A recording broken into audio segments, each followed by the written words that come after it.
आप फरमाते हैं कि कर्जा लेकर हज जैसी इबादत भी आप करने नहीं जा सकते।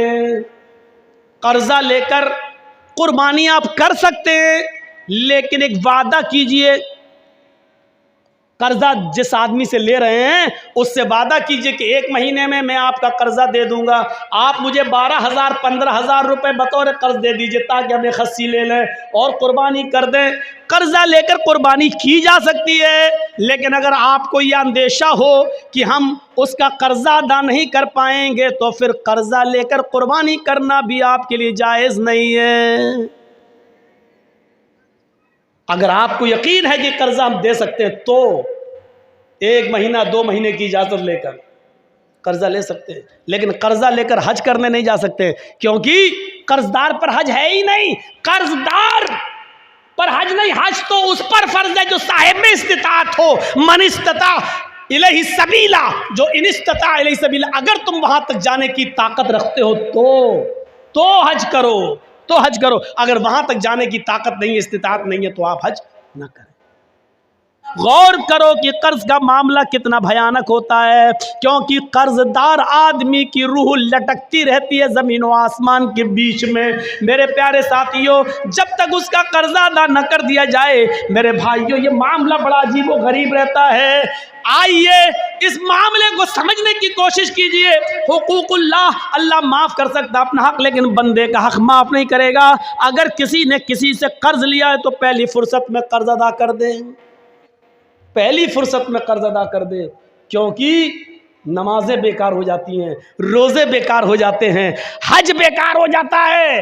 हज, प्यारे साथियों, इसलिए हमेशा याद रखो, अल्लाह ने जब अगर ये नेमत दी है तो इस नेमत का इस्तेमाल भी वैसे ही करो जैसे उसने बताया है। ऐसा हो सकता है मियाँ और बीवी मिले, हमल ठहरा, पानी के उस कतरे से फिर अलका बना, फिर मुज़गा बना, जमा हुआ खून बना, फिर गोश्त का लोथड़ा बना, फिर गोश्त के लोथड़े में हड्डी बनी, फिर उन हड्डियों के अंदर गोश्त डाला गया, फिर उंगलियां बनी, पोर बने, धड़कने वाला दिल बना, घुटना बनाए, पंजे बने, उंगलियां बनी, नाखून बने, दिमाग बना, और इस दिमाग में हजारों तारों का कनेक्शन डाला, दो चमकते हुए ट्यूबलाइट आंखों की शक्ल में दी। और ये सब कुछ देने के बाद 9 महीने के बाद बिल्कुल होशियारी के साथ एक तंग जगह से 2 किलो, 2.5 किलो और 3 किलो की बच्चे की शक्ल में माँ के पेट से ये बच्चा जब बाहर आता है, तो जो अल्लाह इस 2.5 किलो के इस बच्चे को, जो अभी सोचने के लिए दिमाग काम नहीं कर रहा है, दिमाग लेकर आया है, लेकिन अभी इतनी अकल नहीं है, देखता है लेकिन अभी पहचानता नहीं है कि कौन माँ है, कौन बाप है, कौन भाई है, कौन बहन है। अभी भूख लगती है तो अंगूठों को मुंह में रख लेता है।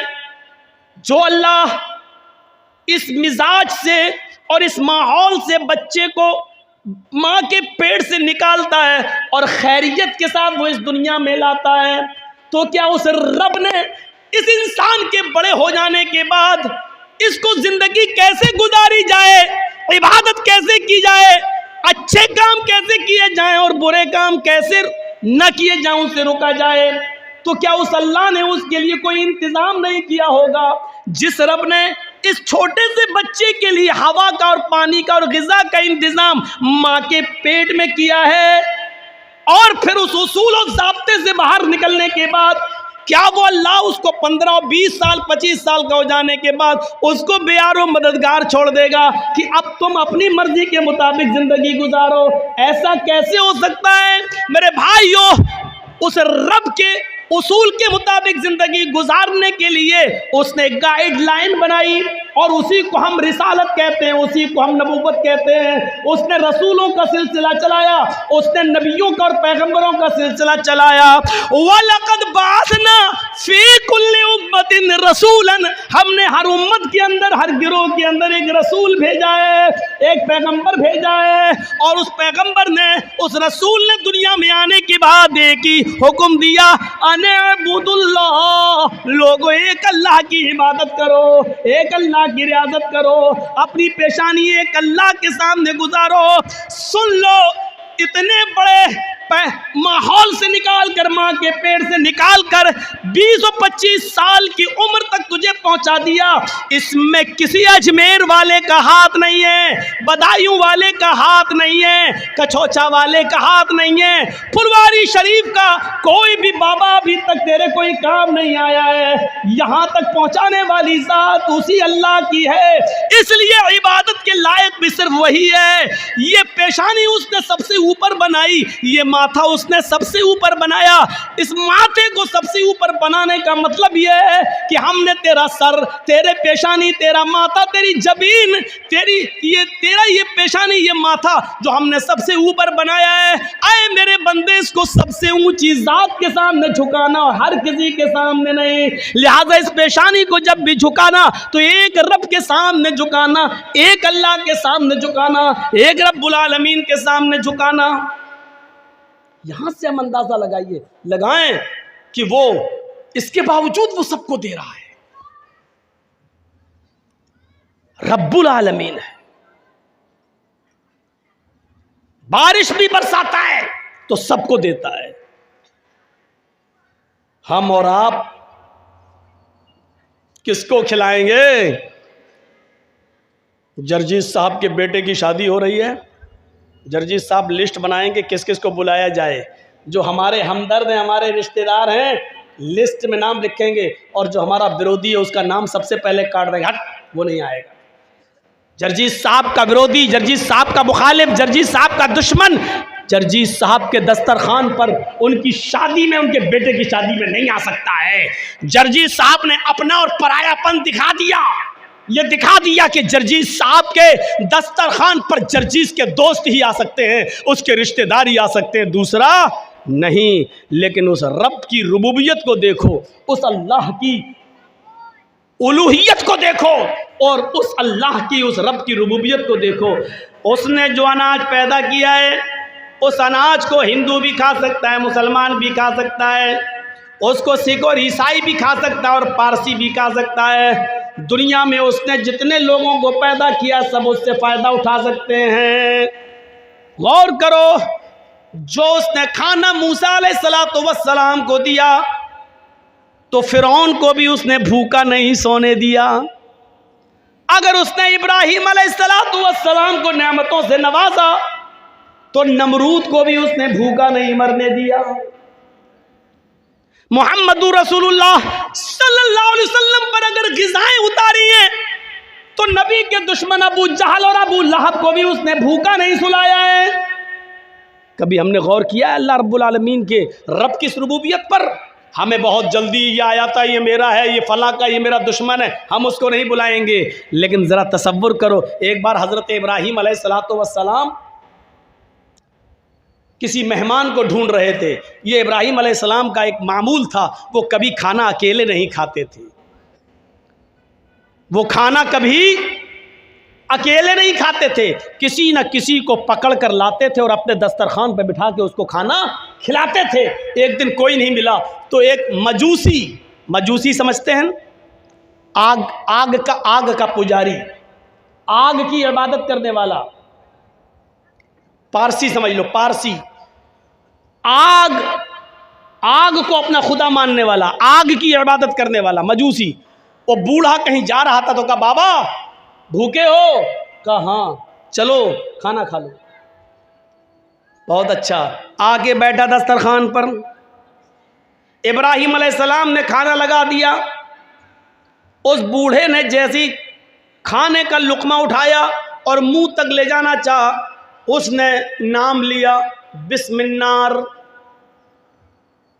शुरू करता हूं आग के नाम से। आग ही को वो अपना रब मानता था, आग को ही वो अपना माबूद समझता था। तो उसने क्या कहा, बिस्मिल्लाह, मैं शुरू करता हूं आग के नाम से। इब्राहिम अलैहिस्सलाम ने हाथ पकड़ा, ए बुढ़े रख रख खाना रख। उसने रख दिया। क्या हुआ? कहा कि बिस्मिल्लाह बोलो, कहो कि शुरू करता हूं अल्लाह के नाम से। बुढ़ा बोला, भैया मैं ये तो नहीं बोलूँगा, मेरा खुदा तो आग है, मैं तो आग के ही नाम से खाऊंगा। इब्राहिम अलैहिस्सलाम ने कहा, ये खाना, ये नेमत मेरे रब ने दी है, इस पर मेरे रब का नाम लोगे? उसने कहा, इब्राहिम भूखा मर जाना गवारा है, तेरे रब का नाम लेना गवारा नहीं। इब्राहिम अलैहिस्सलाम ने कहा, उठ भाग। चला गया बुढ़ा, नहीं खिलाया। अभी वो 100, 150 या मुश्किल से 200 कदम गया होगा। अल्लाह ने जिब्राइल को भेजा और कहा, जिब्राइल इब्राहिम से कहो उस बुढ़े को बुला कर लाओ और दस्तरखान पे खाना खिलाओ। खाना रब ने दिया है, तुमने नहीं। इब्राहिम अलैहिस्सलातु वस्सलाम ने उस बूढ़े को बुलाया और पकड़ कर लाए। आए बुजुर्ग, इधर आओ, चलो खाना खा लो। उसने कहा, इब्राहिम अभी तो आपने बुरी तरह भगाया और आप कहते हो खा लो। फरमाया, हाँ चलो खा लो। दस्तरखान पर बिठाया, कहा देखो मैं अपने रब का ही नाम लूंगा, बिस्मिल्लाह। फरमाया, बाबा तुम्हें जिसका नाम लेना हो उसका नाम ले लो, लेकिन खाना खा लो। कहा, इब्राहिम इतना कैसे बदल गए हो? फरमाया, जब तुम दस्तरखान से उठ कर गए, 200 कदम दूर पहुंच गए, मेरे रब ने जिब्राइल को भेज दिया, एक फरिश्ते को भेजा, और उस फरिश्ते ने आकर मुझसे कहा, इब्राहिम उस बूढ़े की उम्र तो 90 साल है, तुम बताओ तुम्हारी उम्र कितनी है? उस बूढ़े ने कहा 90 ही साल है। कहा, यह भी मेरे रब ने बताया है। जिब्रील ने बताया कि उस बूढ़े की उम्र 90 साल है। 90 साल की पूरी जिंदगी उसने कभी मेरा नाम नहीं लिया। इब्राहिम इसके बावजूद मैं उसको खिलाता रहा, वो तेरे दस्तरखान पर एक बार मेरा नाम नहीं लिया, तूने उसको भगा दिया। ये रब की रहमत को गवारा नहीं, ये उस अल्लाह की रहमत को गवारा नहीं कि कोई भूखा दस्तरखान से उठ जाए। आए बाबा, तुमने 90 साल से मेरे रब का नाम नहीं लिया, लेकिन फिर भी उसने तुम्हें खिलाया। आज भी उसने दस्तरखान से भूखा उठ जाना उसको गवारा नहीं हुआ। उसने मुझे बोला कि बुला कर लाओ और खिलाओ।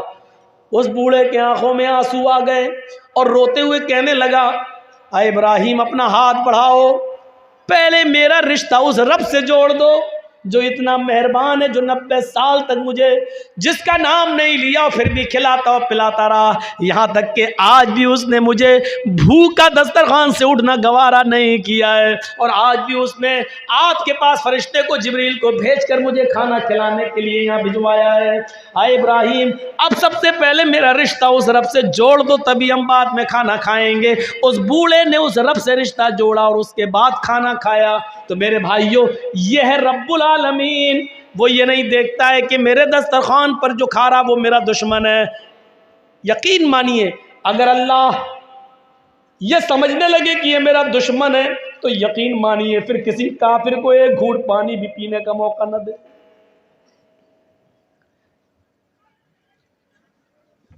फिर इन क्रिमिनल और गुंडे लोगों को हुक्मरानी दे देगा, लेकिन उसकी नजर में कुछ नहीं आओगा। रब्बुल आलमीन है, रब्बुल इंस वल जिन है, रब्बुल हैवानात, वो जानवरों को भी खिलाता और पिलाता है। आप कितना खाएंगे?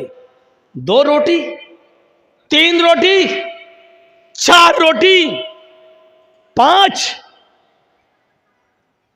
कितना खाएंगे?